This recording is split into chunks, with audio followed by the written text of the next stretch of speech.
حضرت علی رضی اللہ تعالیٰ عنہ فرماتے ہیں کہ ما نزل بلاء الا بذنب، جب بھی کوئی بلا اترتی ہے تو کسی گناہ کی وجہ سے اترتی ہے،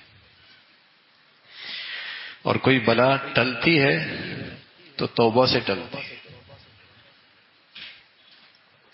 حضرات صحابہ رضوان اللہ علیہم اجمعین میں علی کا ایک خاص مقام ہے، آپ کا ایک لقب ہے باب العلم، علم کا دروازہ،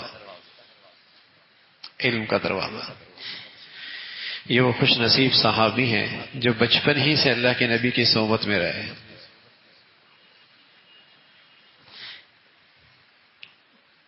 ساری زندگی آپ کے صحبت میں گزری، اور آپ علیہ الصلوۃ والسلام نے اپنی سب سے پیاری بیٹی حضرت فاطمہ، آپ کے بچوں کا انتقال ہو گیا، 3 بچیوں کا بھی انتقال ہو گیا، اولاد کی ساری محبت سمٹ کے فاطمہ کے حصے میں آئی رضی اللہ تعالیٰ، وہ فاطمہ حضرت علی کی زوجہ اہلیہ۔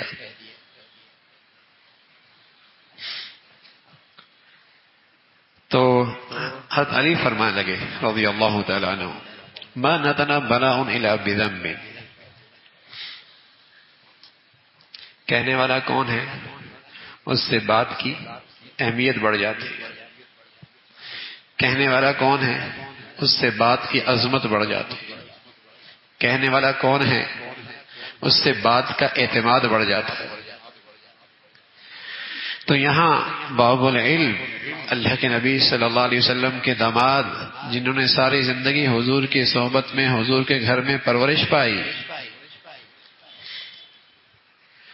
پیغام دے رہے ہیں، نصیحت فرما رہے ہیں، خبردار کر رہے ہیں کہ جب بھی کوئی بلا آتی ہے اس کے پیچھے کوئی گناہ ہوتا ہے، اور بلاؤں کو ٹالنا چاہتے ہو توبہ کر لو۔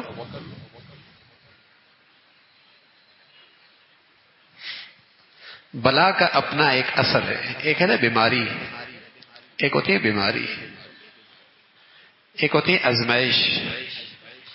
بلا اور آزمائش میں فرق ہے۔ بلا آدمی کو بے چین اور پریشان کر دیتی ہے،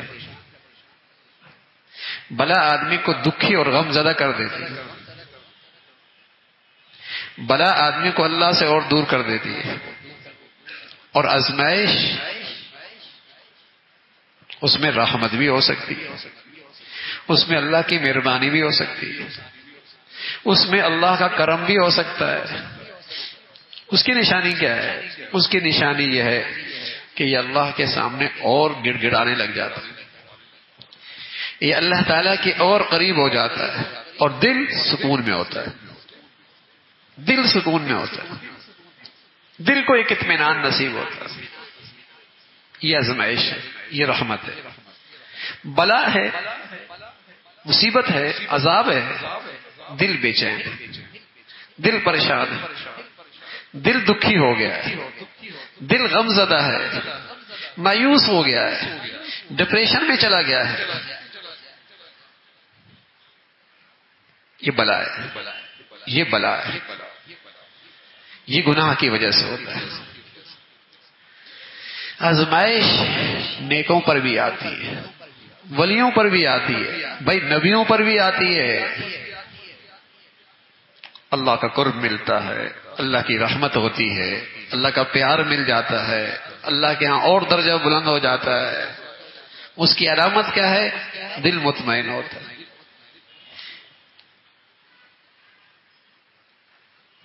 دل مطمئن ہوتا ہے، دل سکون میں ہوتا ہے۔ اس کا اندر کہتا ہے گھاٹا کوئی نہیں ہے، کمائی ہو رہی ہے، گھاٹا کوئی نہیں ہے، انعام مل رہا ہے، گھاٹا کوئی نہیں ہے، اجر مل رہا ہے، نقصان کوئی نہیں ہے۔ یہ بھی اللہ کے پیار کا ایک انداز ہے۔ لیکن جو بلا آتی ہے، بلا فرمائے یہ گناہ کی نحوست ہوتی ہے۔ اور بلائیں ٹلتی کیسی ہیں کہ تیرے دل کو قرار آ جائے، تیرے دل کو سکون آ جائے، تیرے دل کو اطمینان مل جائے، چاہے بیماری لیٹ ہی کیوں نہ ہو جائے، چاہے وہ فوراً آزمائش نہ ختم ہو، لیکن توبہ کر لے گا نا، دل سکون میں آ جائے گا۔ بلا بلا نہیں رہے گی، رحمت بن جائے گی. مصیبت مصیبت نہیں رہے گی، نعمت بن جائے گی. توبہ. ظاہر باطن کے ہر گناہ پہ توبہ. وَذَرُوا ظَاهِرَ الْإِثْمِ وَبَاطِنَهُ. ظاہری گناہ بھی چھوڑ دے، باطنی گناہ بھی چھوڑ دے، بلا ٹل جائے گی. لوگ مایوسیوں کے لیے دوائیاں کھاتے ہیں، ڈپریشن ہو جائے تو نفسیاتی ڈاکٹروں کے پاس جاتے ہیں، حالانکہ اس کا علاج تو آسان ہے. سچی توبہ کر لے، اللہ کی طرف رجوع کر لے، اندر تازگی آ جائے گی، مایوسی کے بجائے شکر پیدا ہو جائے گا، اندر طاقت آ جائے گی. مایوس کیوں ہوتا آدمی؟ اندر سے کمزور ہو جاتا. سچی توبہ آدمی کو اندر سے طاقتور کر دیتی ہے، باہمت بنا دیتی ہے. یہ طاقت کی دوائی ہے. تو علی فرمان لگے رضی اللہ تعالیٰ عنہ، بلا جب بھی آتی ہے کسی گناہ کی وجہ سے، اور ٹلتی کیسی ہے؟ الا بتوبہ. اور کوئی چیز نہیں ٹال سکتی، توبہ سے ٹل جاتی. پھر حضرت علی رضی اللہ تعالیٰ عنہ نے قرآن کی آیت اپنی بات میں مضبوط کرنے کے لیے پیش کی اور فرمایا قرآن میں وَمَا أَصَابَكُم مِّن مُّصِيبَةٍ فَبِمَا كَسَبَتْ أَيْدِيكُمْ. جو بھی تم پہ مصیبت آئی ہے تمہارے ہاتھوں کا کیا ہے. جو بویا ہے کاٹ رہے ہو، جو بویا ہے اس کی کرواہٹ آج محسوس کر رہے ہو. اور فرمایا وَذَلِكَ بِأَنَّ اللَّهَ لَمْ يُغَيِّرْ نِعْمَةً أَنْعَمَهَا عَلَىٰ قَوْمٍ حَتَّىٰ يُغَيِّرُوا مَا بِأَنفُسِهِمْ. اللہ تعالیٰ کوئی نعمت دے، چاہے وہ روحانی نعمت ہو، چاہے وہ دنیاوی اور مادی نعمت ہو. چاہے وہ روحانی نعمت ہو. کیا روحانی نعمت ہوتی ہے؟ ایمان. روحانی نعمت کیا ہوتی ہے؟ عبادت کی توفیق. روحانی نعمت کیا ہوتی ہے؟ تلاوت کی توفیق، نماز کی توفیق، مسجد کی توفیق، نیک صحبت کی توفیق. یہ روحانی نعمتیں اللہ کی، یہ روحانی نعمتیں. مادی نعمتیں سکون، اطمینان، محبت، عزت، عافیت کا رزق، برکت کی روزی، یہ مادی نعمتیں. تو اللہ تعالیٰ فرما رہے کہ اللہ تعالیٰ دی ہوئی نعمتیں نہیں تبدیل کرتا جب تک کہ بندہ خود اپنی نعمتوں کو نہ تبدیل کر دے. کیا مطلب؟ جب یہ خود اپنی حالت تبدیل کر دے گا اللہ اس کی نعمتیں بھی بدل دے گا.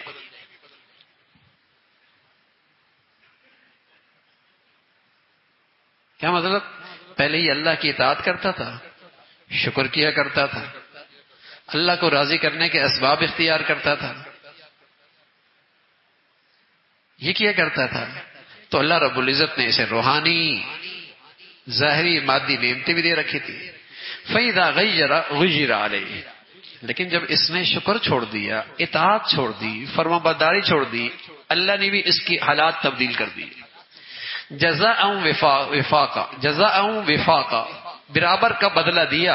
وما ربک بظلام للعبید. اللہ اپنے بندوں پہ ظلم نہیں کرتا، جو کرے گا اس کا نتیجہ آئے گا.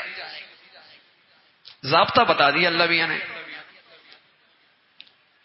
ضابطہ بتا دیا. اس لیے فرمایا اذا كنت في نعمة فرعها. جب کسی نعمت میں زندگی گزار رہے ہو نا، اب اس کی حفاظت بھی کرو. اس لیے کہ فإن المعاصي تزيل النعم. اس لیے کہ گناہوں سے نعمتیں چلی جاتی ہیں. اللہ نے نعمتیں دے رکھی ہیں نا، ان کی حفاظت بھی کرو. روحانی نعمتیں دے رکھی، ایمان دے رکھا ہے، نیکی کا شوق دے رکھا ہے، اللہ کے گھر آتے ہو، عبادت کی توفیق مل رکھی ہے، تلاوت مل جاتی ہے، نیکوں کی صحبت میں بیٹھنے کی سعادت مل جاتی ہے. یہ اللہ کی نعمتیں، ظاہری نعمتیں. اللہ نے سکون، چین، عزت، راحت، برکت کی روزی دے رکھی ہے. نعمتیں فرمایا ان کی حفاظت کرو، اس لیے کہ گناہوں سے یہ نعمتیں چلی جاتی. دیکھتے نہیں اللہ کے گھر میں آتا تھا، گناہ کی نحوست سر پہ چڑھی، اللہ کے گھر سے دور ہو گیا. کتنے ایسے ہیں جو پورے پورے سال اللہ کے گھر نہیں آتے. عید بھی پڑھتے ہیں تو بس اوقات عام طور پہ عید بھی عید کی میدان میں ہوتی ہے، پورا پورا سال گزر جاتا ہے اللہ کے گھر میں نہیں آتے، قرآن کھولنے کی توفیق نہیں ہوتی، نیک بات، نیکوں سے محبت، تعلق نصیب نہیں ہوتا. یہ ایسے ہی نہیں ہوتا بھائی. ان روحانی نعمتوں سے محرومی کے پیچھے کسی گناہ کی نحوست ہے. دیکھتے نہیں سب کچھ نعمتوں کی شکلیں موجود ہیں اور سکون نہیں ہے، راحت نہیں ہے، اطمینان نہیں ہے، روزی میں مزہ نہیں ہے، رزق میں مزہ نہیں ہے، کسی گناہ کی نحوست ہے. تو اللہ تعالیٰ اپنے ارشاد میں بتا رہا ہے ان اللہ لا یغیر ما بقوم حتی یغیروا ما بانفسہم. اللہ تعالیٰ تمہاری حالت نہیں بدلتے جب تک کہ تم خود اپنی حالت نہ بدلو. نیک تھے، شکر گزار تھے، اللہ کی نعمتوں کے قدردان تھے، اس کے فرما بردار تھے، اللہ نے تمہاری حالت بھی اچھی کر رکھی تھی. لیکن جب تم نے اپنی حالت بدل دی، ناشکری آ گئی، احسان فراموشی آ گئی، نافرمانی آ گئی، تو پھر امید نہ رکھو کہ حالات ویسے ہی رہیں گے جیسے پہلے تھے. حدیث قدسی ہے، اللہ خود کہتے ہیں، حدیث قدسی ہے، اللہ تعالیٰ خود فرماتے ہیں کہ وَعِزَّتِي وَجَلَالِي، میری عزت اور میرے جلال کی قسم، میری عزت اور میری جلال کی قسم، جب کوئی میرا بندہ ایسی حالت میں ہوتا ہے جو حالت مجھے پسند ہے، ایسی زندگی لے کے آتا ہے جو زندگی مجھے پسند ہے، میں بھی اس کے لیے ایسے حالات لے کے آتا ہوں جو حالات اسے پسند ہوتے ہیں. اللہ کہہ رہا میری عزت اور میرے جلال کی قسم. اللہ میاں کو قسم کھانے کی کیا ضرورت ہے، لیکن اللہ مہربان بھی تو ہے، ماؤں سے بڑھ کر خیر خواہ بھی تو ہے. یقین آ جائے، یقین آ جائے، یقین آ جائے، بات کا اثر لے لے. فرمایا میری عزت اور میری جلال کی قسم، جب بندہ ایسی زندگی لے کے آتا ہے جو زندگی مجھے پسند ہے تو میں اس کے لیے ایسے حالات لے کے آتا ہوں جو حالات اسے پسند ہوتے ہیں. اور فرمایا جب وہ ایسی زندگی لے کے آتا ہے جو مجھے پسند نہیں تو پھر میں بھی اس کی زندگی میں وہ حالات لے آتا ہوں جو اسے پسند نہیں آتے. کون رسوائی چاہتا ہے، کون ذلت چاہتا ہے، کون بے سکونی چاہتا ہے، کون پریشانیاں چاہتا ہے، کون نفرت کی آگ چاہتا ہے، کون ٹوٹ پھوٹ کی کانٹے چاہتا ہے گھروں میں؟ ہاں ہوں گے، ضرور ہوں گے، اور ضرور ہوں گے بھائی. جب اللہ کی پسند کی زندگی میری زندگی سے نکلے گی تو وہ حالات آئیں گے جو مجھے پسند نہیں. اور میری عزت اور میری جلال کی قسم. تو علی رضی اللہ تعالیٰ فرمایا کرتے تھے جو بھی بلا آئے کسی گناہ کی وجہ سے، اور بلائیں ٹلتی ہیں، بلاؤں سے حفاظت ہوتی ہے، سچی توبہ ہو، توبہ سچی ہو، وہ بے سکونی سکون سے بدل جائے گی، وہ بے چینی اطمینان سے بدل جائے گی، وہ پریشانی اطمینان سے بدل جائے گی. اور عبادت کی توفیق سے جو محرومی ہے نا، اللہ رب العزت تہجد کی بھی توفیق دے دیں گے، تلاوت کی بھی توفیق دے دیں گے. کوئی گناہ ہے کہ قرآن نہیں کھلتا اس سے، کوئی گناہ ہے عبادت کے لیے نہیں کھڑا ہو سکتا، وہ اس کے پاؤں کی بیڑیاں ہیں، توبہ کر کے آئے گا توفیق مل جائے گی، راستہ آسان ہو جائے گا. تو اللہ رب العزت ہمیشہ نیکی کی زندگی نصیب فرمائے، نعمتوں کی زندگی عطا فرمائے، اور ان نعمتوں کی اللہ تعالی حفاظت کی توفیق بھی عطا فرمائے.